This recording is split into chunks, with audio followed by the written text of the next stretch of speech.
How do I interpret the Bible? Well, the Bible is its own expositor, isn't it? So when I interpret prophecy, I have to use the very symbols which the Bible itself explains and insert them in there, and then prophecy makes perfect sense. And that's how you interpret prophecy.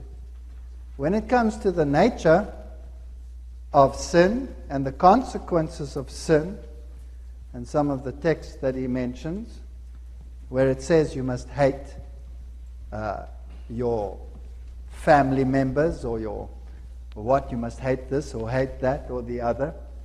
And you read the theme of the Bible that God is love and that you must love your neighbor as yourself. When you come to obvious contradictions in the Bible, you obviously work from the known to the unknown, from the clear to the vague. That's a very common way of Bible interpretation. So obviously, taken literally, God would be contradicting himself. And to avoid the contradiction, you have to assume that what God is talking about is that you should hate the evil and not the man. You should hate that which is contrary and not that which is pro. When it comes to the Genesis account, it is written in such a fashion that it is a literal narrative, and the days are also literal narratives. If you have a numerical number like the 5th, 6th, 7th day, then it was always a 24-hour period. Now, I have no beef with anybody who doesn't want to believe that, because this is a world of free choice. You're welcome to make it long periods of time, and then to say, well, if it's not long periods of time, then God is the author of misery. No, God is not the author of misery. God is the author of a perfect creation. That's what the Bible says. Sin has consequences. And that's what the Bible speaks about, the consequences of sin. And yes, there must have been some changes after sin entered the world.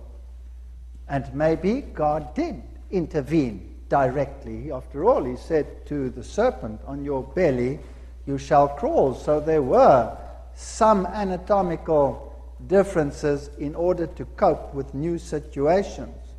I don't know, for example, whether my alimentary canal looked exactly like this prior to the fall, but I certainly hope there will be an improvement in the world made new. And ecology works on a 10% efficiency rate. That's the whole basis of ecological trophic dynamics. God works on the basis of 100%. I think there will be massive improvements and differences. And then these differences that came afterwards, did God engineer them, or are they a consequence of what happened? If death is going to be a process, well, then you're going to find scavengers. If food sources disappear, you're going to find these things developing naturally. Don't make God the author of pain and chaos. Don't blame it upon him. And if you are studying in an institution like an Adventist institution, then I would hope that the lecturers would instill in your minds throughout the Bible the glory and the beauty of the love of God. Because it is our duty as Seventh-day Adventists to set the record straight on the character of God, and not to join the world in running the character of God down. That's why I was an atheist in the first place. And thank God I discovered that God was not like that, so that I don't have to continue to serve a despot and a tyrant. I serve a God of love. I hope you do too.